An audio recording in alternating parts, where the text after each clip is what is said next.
আসসালামু আলাইকুম ভিউয়ার্স। অনেক দিন ধরে আমার বাড়িতে একটা সুজির প্যাকেট নষ্ট হচ্ছিল পড়ে পড়ে, তাই ভাবলাম আজকে একটু সুজির হালুয়া বানানো যাক। তাই আমি লেগে পড়েছি সুজির হালুয়া বানাতে। এদিকে আমি ঘিটা দিয়ে দিয়েছি কড়াইয়ের মধ্যে। ঘিটা গরম হওয়ার পর দিয়ে দিলাম একটা তেজপাতা। তেজপাতা আর সুজিটাকে আমি ভালো করে একটু ফ্রাই করে নেব। লাল লাল করে ফ্রাই করব। লাল লাল করে ফ্রাই করলে কি স্বাদটা একটু বেশি ভালো লাগে। এদিকে দেখো আমার সুজি কিন্তু একদম ফ্রাই করা হয়ে গেছে। উপর থেকে দিয়ে দেবো আমি পরিমাণ অনুযায়ী জল। আমি যেহেতু 1 প্যাকেট সুজি নিয়েছি, তাই 5 থেকে 6 টিস্পুন আমি দিয়ে দেবো চিনি।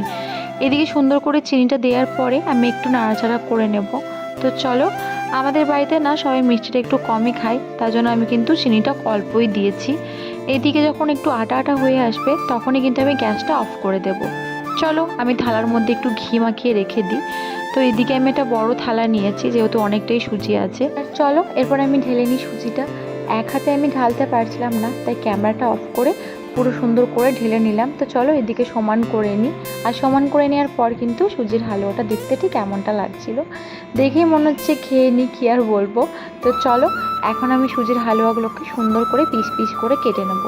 এদিকে আমি ভাবলাম এরকম করে কাটবো, তারপর দেখলাম যে না, এরকম করে ভাল লাগছে না, তাই এরকমভাবে কিন্তু কেটে নিচ্ছি। এর আমার ভিডিওটা কেমন লাগছে অবশ্যই একটা কমেন্ট করে জানিও। আর কে কোথা থেকে আমার ভিডিও দেখছো পারলে একটা ছোট্ট করে কমেন্ট করে দিও। এদিকে আমি সুজির হালুয়াগুলো সবাইকে দিচ্ছিলাম। খেতে কিন্তু খুব সুন্দর হয়েছিল। তোমরা চাইলে একদিন বাড়িতে বানিয়ে খেতে পারো।